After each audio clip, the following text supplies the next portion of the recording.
What's up, YouTube? It is your boy JB, and I am here today with the review for Love and Hip Hop's Family Reunion. This is going to be season 1, episode 5. So, you guys, the finale is next week.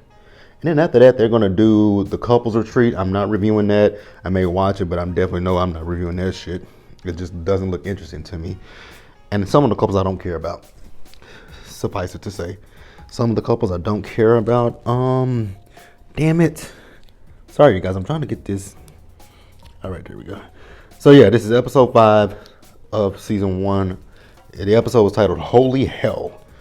All right, you guys. What else? I know that they're going to be doing Secrets Unlocked on Black Ink Crew. We're going to be doing the Confessions of Black Ink Crew, and then Black Ink Crew New York will be back in April. I'm not reviewing that either. I don't review New York. When Chicago and Compton come back, I'll do those. But without further ado, let's go ahead and get into this review, shall we? All right, you guys. You guys remember in the last episode, it was, they were having the block party, and then after the block, I didn't know it was right after the block party. Right after the block party, they went into this Bible study with Scrappy. Of all people, Scrappy. Even Bambi told him like Scrappy, when it comes down to it, dumb cuss. I never understood like people who, you know what, I'm not even gonna mention it. Just gonna let it go. Now I don't know how, a church or a Bible study is gonna go with these people, but we'll see. So Gandhi said something that I definitely agreed with, because I've been on that whole thing for the last few, I tell you guys, I haven't set foot in a church, like for worship. I haven't been to a church it's been years since I've actually been to a church. Oh yeah, you guys might hear drilling and hammering and stuff. Just want to let you guys know that. So the apartment that's like literally, it's not the one that's under me, it's just your next apartment over, it's flooded, and then the one in front of it flooded, and then the apartment back behind my garage flooded. So if you guys hear what sounds like drilling and hammering and stuff, just know that they are fixing the pipes in my apartment complex. My pipes are fine, but my neighbors' pipes are not fine. And there goes the hammering.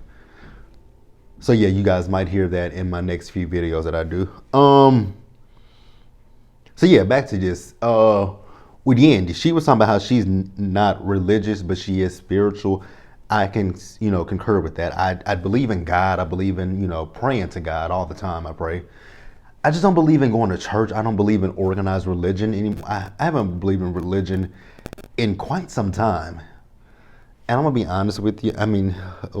My aunt is not gonna watch this. Like, I have an aunt.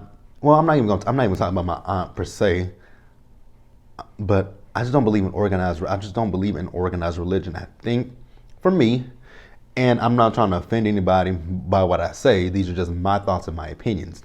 But I don't believe in organized religion. Honestly, when it comes down to religion, I feel that certain people, not all people, but there are quite a few people who are into the church that can be very judgmental. I think that's the one thing. I think that's the reason why one of the reasons that I don't go to church. It's okay to, we practice what we preach. But I don't like when people, put one sin above another. It's like sin is sin. So why are we judging? Like when people judge, the LGBT community, people judge those who have kids out of wedlock and don't want to get married. Like, that's just because it's in the Bible.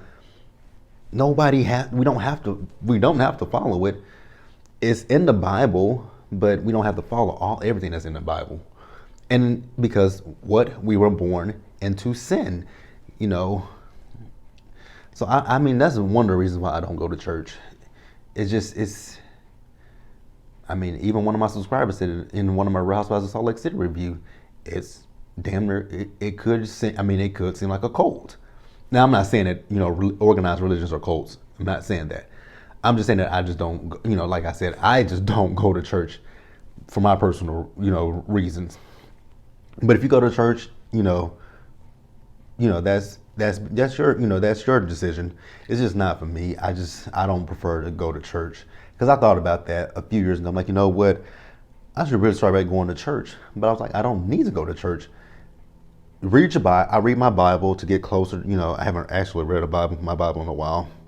But you just read the Bible, and if you have your own relationship with God, that's that. And I even said that in one of my Salt Lake City reviews. Like when I was making a joke about Mary, I don't need a preacher or a pastor to get me closer to God. That's something I can do by myself. I don't need to go to church for you to help me get closer to God. That's not what I need. So yeah, I agree with that. Not even gonna go off on that tangent, guys. Sorry about that. Now, when Scrappy was given, I don't know what if he was trying to give the word or what, but I was just sitting here like, what is Scrappy talking about? And then why was he cussing? Why was he cussing? Whatever. So then he wants them to go around the room giving their testimonials. Paris gave her testimonial. I was listening to Paris' testimonial, and I'm like, my issue with Paris is she still harks on the past. You've moved on with your life because from what she was talking about, I'm like, are you still talking about this situation with K. Michelle when she said that you stole money for her for the Ubers? Are we still talking about that? That was seasons ago. That was when you first came on Love and Hip Hop Hollywood. Like, are we still focusing on the K. Michelle? So, girl, let's move on with our lives. Then, Mama D. God, you gotta love Mama D. You gotta love Mama D. Because Mama D got up there and sang her testimonial. Mama D reminds me so much of my one of my aunts, my grandmother's sister. Actually, she's my great aunt. Oh God. So when it comes to funerals, my Aunt Lorene, love her to death. I love my auntie to death. She gets up and she sings a song. Because, she'll say, God put a song on my heart and I just want to sing it. And, you don't want to tell her no not to sing the song. So we just let her sing it. And it's much like Mama D. Actually, you know what? Mama D and my aunt kind of resemble each other just a little bit. But yeah, my aunt does the same thing that Mama D does. Gets up and sings her song. Because when my mom passed away, I told my cousin, I'm like, oh God. I'm like, your auntie gonna get up and sing, right? She's like, you think so? I'm like, the thing was, my mom and my aunt were so close in age that they were like sisters with each other. They were raised like sisters. So, mom like, my cousin like, she as close as she was to your mama, she not gonna get up and sing. I'm like, you think so? I said, okay. Damn, I should have bet her. I really should have bet my cousin, but I didn't. Because she was like, she's not going to get up as close as she was to your mom. I'm like, she's going to get up and sing. Trust and believe me, she's getting up and sing. And she got up and sang. I don't remember what the song was that she sang. And she sang in the key of Mama D. Love my aunt, love her. But yeah, she sang in the key of Mama D. So then Mendices got up and gave his testimony. Mendices was talking about he was shot. I think he said he was shot 2 times and stabbed 13 times. God damn, 13 times. Then he said that people tried to kidnap his son. Oh, so somebody tried to kill. I'm assuming he's talking about Lil Mendices. And then he's talking about his upbringing. Why did he talk about this? Because Judy got in her feelings because he said that he had to figure out sometimes how he was gonna eat. She's like, "What you mean by that?" And he said, you wasn't around. She said, what was your grandmother? He said she was across the street, but at that age, me and my brother, we didn't know what across the street meant. And it went downhill from there. But we're going to pause here and then we're going to continue to talk about it. All right, guys. So Mendices and Judy got into it. And like I said a few minutes ago, she asked him where was his grandmother. But he said he didn't know what across the street was. And I'm going to be honest with you, like as a kid, even when I was a kid, and where my grandmother's house is in the neighborhood, like we all knew my grandmother's house has been in that neighborhood where it is now. It's been there. So I'm 32. I'm about to be 32. That house has been there since before I was born. I want to say that house has been there since the 60s. I think they said. I think that's when my grandmother moved into the house in the 60s. And the people in the neighborhood most of them have been there since my grandmother moved there. So they knew my mother, them. They knew, they know everybody in the family. So, we would go, we could go play with each other and go to each other's houses. Actually, some of the people in the neighborhood are my family by my biological mother. I'm related to some of them via my biological mom. But across the street, I had to get, I had to get permission just to walk across the street. And when I say across the street, I literally mean walk outside and boom, cross the street. You have to ask for permission to do that.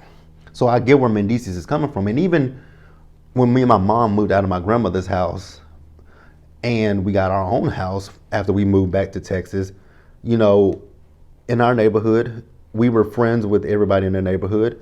But again, I had to ask for permission to walk across the street. Now, mind you, at this time, I'm in the double digits, but I still had to say, hey, mama, I had to let her know, hey, I'm going across the street to, my friend's house. Even if their parents went home, okay, go over there, but be back home, before it get too late and too dark. Like my grandmother always told us, like in my grandmother's neighborhood, because it was a street light in her backyard. It's a street light in her backyard, and then we have the actual street lights.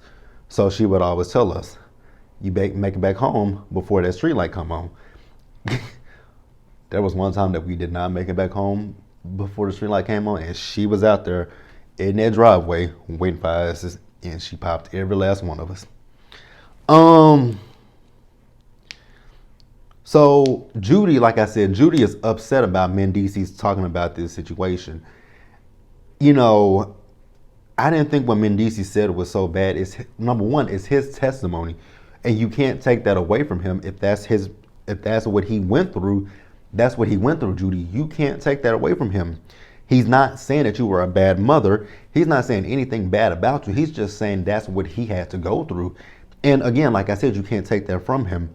And like I said again, Mendices is not saying that you were a bad mom. He never once said you were a bad mom. And then Juicy said, oh, that is right. Juicy is what she wanted them to call her. But Judy, she is talking, she's talking about it. She was 16, 17 years old. Same age my mother was when she had me and my older brother. She was 16 when she had him, 17 when she had me. And she said that, she would party and things like that. And again, there is nothing wrong with that. There is absolutely nothing wrong with that. Not at all. If you had a village of people to help you with your kids, that's is nothing to be ashamed of. My mom, when my mother who raised me, she was what? My mother was in her 40s when she got me. Let's actually do the math. Because I actually want to do the math about how old my mom was. So give me just a second, you guys. I need to do this math because I was born in 1989 and my mom was born in 1940. So my mom was 49 years old when I was born, and my mom and I moved back to Texas in 1993. I believe it was 93. You guys also might hear a plane, just let you know that as well.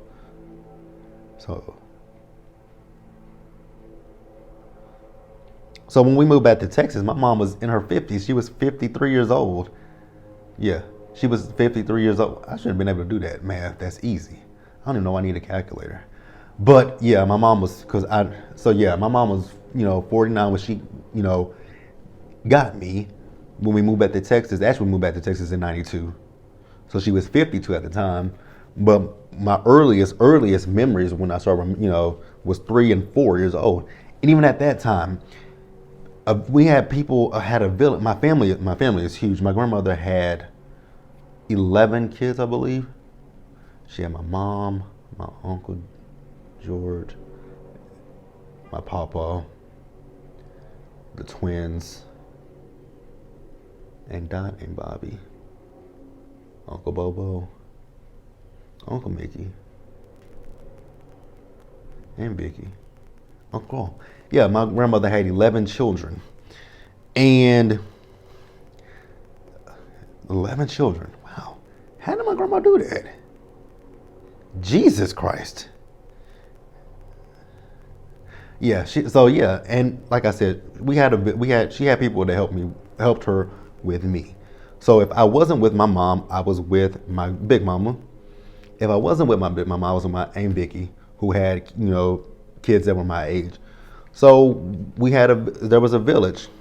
If I was so I was always with I was always with somebody in my family, always, even if I wasn't with my mom. And that didn't make her a bad mother. And she was out working. And I'm not taking away, I'm not saying that Judy was, I'm not knocking her for anything that she did. But, you know what I'm saying? As long as you got people that take care of your kids, that's one thing. But again, I will preference, you can't take away from Mendices what he felt. So then, Scrappy ended up putting into the Bible study. So he pulls Erica to the side. And he tells Erica that, basically he doesn't want to have a beef with her anymore. And, it was nice for him to see her and Bambi sit down and have a conversation, which just woke him up to how childish he was being. It's like, your daughter is 15, about to be 16. There is no reason for you to still harbor these ill feelings and this animosity toward Erica. Just be cordial. You don't have to be best friends with a woman. You don't have to be anything but cordial with her. I'm pretty sure your daughter would really enjoy that. So just sit down and just shut up, Scrappy, basically. And be a grown ass adult. That's really all it is. Just be a mature and grown man. But let's move on. All right, you guys. So then after this, Judy went to talk to Mendices. So she's still upset about, what Mendices said. And now, and Mendices in his interview with the producers, he was like, maybe I should have just shut the hell up. And I'm gonna say, no, Mendices, you shouldn't have shut the hell up. If that is your, like Yandy said, that's your testimony. Speak it, put it out there. It's not hurting Judy. And that plane is really low. Is that okay? And yeah, like speak your truth. Like there's nothing wrong with that. You didn't say anything bad about Judy, so I still don't understand why Judy got so upset. Yeah, so Judy said to him, well, my mom was there, my sister was there, and my boyfriend was there. And Mendices says, your boyfriend, he's like, when you and that nigga broke up, that nigga went his own way, and I ain't heard from that nigga since. And y'all was together for over a decade. I'm like, damn. And then y'all call that man daddy? Oh, that's terrible. That is terrible. You were with their mother for 10 years. When y'all broke up, you just say, obviously, like he said, they called him daddy. So those were your sons. And you just up and ditched your sons because you and their mother didn't work out. That's a terrible situation right there. That is a terrible situation. So then we see Erica and Yandy, they talking. And, Erica is talking to Yandy because we all know Erica's story with, Mignon, whatever, her mom. We all know that situation. And then, Yandy's talking about how overprotective Mendices is, like, especially with their daughter Skylar. He doesn't want her to go spend the night with people. And I understand that as well. My mom was super duper overprotective. God, how overprotective she was. Like I told you guys a minute ago, if I wasn't with my mom, my grandmother, or my auntie, my mama didn't really let me go much of anywhere. She did not, if she didn't know my friend's family, she wouldn't let me go. I only had one good friend as a kid where she would allow me to go over their house, even spend the night, and vice versa. My friend could spend the night with us because our moms were so close with each other. We met in daycare, and our friendship has lasted from daycare to this day. Actually, I need to go see him. The next time I go home, I'll go see him and his mom. Yeah, our friendship has lasted for almost, because we were in pre-K. No, not pre-K. We were in daycare. That was like 93. That was 93. So we've been friends since 93. So, and like I said, that was the only person that my mom was comfortable with, because outside of, because like I said, my friend and I had our friendship but his mom and my mom had their friendship. Like, there would be times that my mom would be on the phone, like if I called to go over there to my friend's house, or if he called to come over to my house, or we would always call to see if sometimes he would call my grandmother or my mom, seeing if I can come over his house, or if he can come over to my house, and I would do the same. Like, call his mom saying, hey, can James come over to my house, or can I come over to you guys' house? And his mom would always be like, did you ask your mom? Did you ask your mom? Is your mom okay with that? I'm like, let me call her. And I call her and I'm like, can I go over there? She's like, you can go. And then sometimes she would be like, if I was on my grandmother's house, is it okay with your grandmother? And my big mom was like, it's okay with me, but let me call his mama and see what she say. So I do understand all of that, suffice it to say. And Erica said something that I definitely agreed with. I do agree with Erica about Judy. Judy is just not at the point where she's ready to talk about, the past. And that's perfectly fine with her. Like, I don't want to bring this up again, but I'm going ahead and talk about it. Like I talked about in my Real Housewives of Atlanta video, my biological mother. I don't think that my biological mother, although I'm about to be 32 years old, I don't necessarily think that my biological mother has forgiven herself for something that she did 32 years ago. And that's just, I don't know that to be true, but that's just the feeling that I get. I don't think that she's forgiven herself, even though I always tell her, like, there's nothing to forgive. To be quite honest with you, there's nothing to forgive. You did what you did. Nothing's wrong with it. And I mean, look at me today. Like, I'm happy, I'm healthy, and I'm good. So there's nothing to be upset about or to be ashamed of. But yeah, some people just, it's hard for people to let go of things that, plague them, upset them. So I get it, but let's move on, you guys.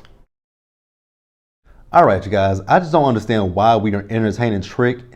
This scene with him and April. So April is working out, and Trick, he's trying to talk about he doesn't want to seem sexist and stuff, but I'm like, Trick, you're still doing sexist stuff in this scene with April. Like, April is working out. April is actually working out, and Trick is just sitting his big behind over there just ogling her. I'm like, dude, that's number one. That's right there sexist. You're just glorifying her body. You're just looking at her body. So from what it looks from the outside looking in, you just looking at her and it's just like, oh, it's just all about this beautiful face, this nice toned body that's, that he's just ogling. So again, sexist, misogynistic. Like, I just don't get. Like I said, I don't understand why we sitting here looking at this scene with Trick. Like, I was actually more irritated than I would be. I think I was more irritated than April was, because I don't know how April sat in that scene with Trick. I just don't know. Like, I would have told the producers, like, okay, really, y'all want me to sit here and look at. It's nothing wrong with Trick, but damn, the stuff that he spouts out of his mouth is just very misogynistic. Very, very, very misogynistic. I don't know how April did it. I would have cut that scene as soon as we started it. So then Mendices, we see Mendices and Scrappy talking. So Mendices, wow, when he was talking about the dudes on the street, they gave him drugs at 6 years old. That is terrible. And, he also talked about the first time he met his father. He said he was about 16 years old. I'm like, damn. You met your father at 16. I would have fought that man right then and there. I would have beat him. We would have fought. If I'm meeting you for the first time at 16 and you ain't been in my life, I'm going to tell you, square up, dude. Like, what's up? Like, you ready to catch this fade? Like, you created me with my mama, but you dipped out. You about to catch this fade, dude. Like, square up. Like, I would have fought that dude on everything I love. I would have fought him. So then Scrappy also talks about his upbringing with Mama D, living in a trap house and Mama D pimping out the women. And much like I said about Judy, I'm not going to judge Mama D, because you do what you have to do to take care of your kids. Simple as that. It's just, Would I prefer people to do things the legal way? Absolutely, but I mean, you got to do what you got to do to take care of your kids. So then at the end of the episode, they celebrated, I think it's Jove. I think that's what it's called. It's Trinidad. It's from Trinidad, and it's so this is something that Carly is putting on. Has everybody done an event? No, everybody has not done an event. No, everybody hasn't done an event. Jock has done an event. Yandy did an event. Joy and Trina did an event. Who else has done an event? Scrappy. Fizz. So yeah, no, April hasn't done anything. Paris didn't do anything. I don't think Ray. Oh, so Mama D and Jock, not Mama D. Well, not Jock. Mama D and Trick did the first thing together. That was their thing. Okay. All right. So yeah, back to this. So Jove is a party where you throw paint and water at each other, and it's a celebration. When Carly gave the whole background about it, I'm like, oh, that is really interesting. To hear how things tie back to the slavery days is just really interesting, and it's just eye opening. How far we've come from slavery. I mean, we're still dealing with racism, but it's just interesting to see the progression from slavery. It really is interesting though. Where else? What else? Now, Mendices, I'm gonna have to come at you because you were rude when Judy got up and was telling her story about her country and her being barefoot and how that impacted her. For you to laugh, that was disrespectful. Now, I didn't agree with Judy talking about Yandy was teaching him to be disrespectful to his mother, but that was very much so disrespectful. You laughing at what your mama is saying, that was completely disrespectful. Mendices, like I gotta call you out on that, buddy. You were disrespectful. But you guys, that was the episode. So next week, like I said, is the finale. I don't even know when like regular Love and Hip Hop, like New York, Hollywood, Atlanta, and Miami. I don't even know when they're coming back. I don't even know if they're filming. I really hope they are because I miss Love and Hip Hop. I have missed doing Love and Hip Hop. But that's it, you guys. Be sure to like this video. Leave your comments in the comment section below. Subscribe to the channel. Hit that bell notification button so you guys are aware of when I drop anything else. And share this video. Until the next one, you guys stay safe. Take care of yourselves. Remember to wash your hands and wear your mask. And socially distance. And also, you guys go subscribe to the Planner channel, which that link is in the description bar below. And I will catch you guys in the next one. I think I'm going to do a mini review of a song that I've been listening to all weekend long. Song has really caught my attention. But I'll see you guys in the next one. Bye, guys.